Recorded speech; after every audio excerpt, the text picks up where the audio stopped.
അമേരിക്കയിൽ കുടിയേറിയ ഇന്ത്യക്കാരെ തിരിച്ചയക്കാനുള്ള നീക്കം ട്രംപ് നടത്തിയതും അങ്ങനെയുള്ള ആൾക്കാരെ തിരിച്ചയച്ചതും അവരുടെ കയ്യിൽ വിലങ്ങിട്ടാണ് തിരിച്ചയച്ചതും എന്നുള്ള വാർത്തകളും എല്ലാം തന്നെ വലിയ രീതിയിലുള്ള വിമർശനത്തിന് രാജ്യത്ത് കാരണമായതാണ്. എന്നാൽ ഇതിന് ചുട്ട മറുപടിയാണ് ജയശങ്കർ കൊടുത്തത്. നമ്മുടെ ജയശങ്കർ വിദേശകാര്യമന്ത്രി കൊടുത്തത്.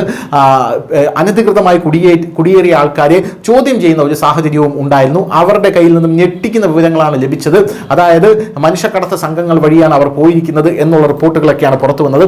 എന്തായാലും ട്രംപിന്റെ പുതിയൊരു നീക്കം പുറത്തു വന്നിരിക്കുകയാണ്. 104 ഇന്ത്യക്കാരെ അമൃതസറിലേക്ക് നാട് കടത്തിയതിനു ശേഷം 487 ഇന്ത്യക്കാരെ കൂടെ US ഉടൻ നാട് കടത്തുമെന്ന റിപ്പോർട്ടാണ് ഇപ്പോൾ ഇന്ത്യൻ വിദേശകാര്യ മന്ത്രാലയത്തെ വെള്ളിയാഴ്ച അദ്ദേഹം അറിയിച്ചിരിക്കുന്നത്. ഇതോടൊപ്പം 104 ഇന്ത്യക്കാർക്ക് നേരിടേണ്ടി വന്ന അപമാനകരമായിട്ടുള്ള പെരുമാറ്റം ഒഴിവാക്കാമായിരുന്നു എന്നാണ് ഇന്ത്യൻ വിദേശകാര്യ മന്ത്രാലയം അമേരിക്കയ്ക്ക് കൊടുത്തിരിക്കുന്ന നിർദ്ദേശം.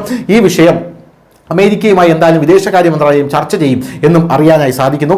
തങ്ങളുടെ രാജ്യത്ത് അനധികൃതമായി താമസിക്കുന്ന 487 ഇന്ത്യക്കാരെ തിരിച്ചറിഞ്ഞതായി അമേരിക്കൻ ഉദ്യോഗസ്ഥർ വീണ്ടും അറിയിച്ചിട്ടുണ്ട്. 298 പേരുടെ വിവരങ്ങൾ ഇന്ത്യക്ക് നൽകിയിട്ടുണ്ട് എന്നും കേന്ദ്രം പറയുന്നു. ഇവരെ ഉടൻ ഇന്ത്യയിലേക്ക് തിരിച്ചയക്കും എന്നും പറയുന്നുണ്ട്. പോരാത്തതിന് ഇന്ത്യക്കാരെ കൈവിലങ്ങുകളും കാലുകളിൽ ചങ്ങലകളും ഇട്ട് ഇന്ത്യയിലേക്ക് കൊണ്ടുവന്നു എന്നാണ് ആരോപണം ഉയർന്നിരിക്കുന്നത്.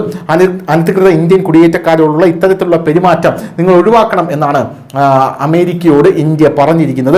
അനധികൃത ഇന്ത്യൻ കുടിയേറ്റക്കാരെ തിരിച്ചയക്കുന്നതുമായി ബന്ധപ്പെട്ട് അമേരിക്കൻ ഉദ്യോഗസ്ഥർ നൽകിയ സ്റ്റാൻഡേർഡ് ഓപ്പറേറ്റിംഗ് നടപടിക്രമമുണ്ട്, SOP.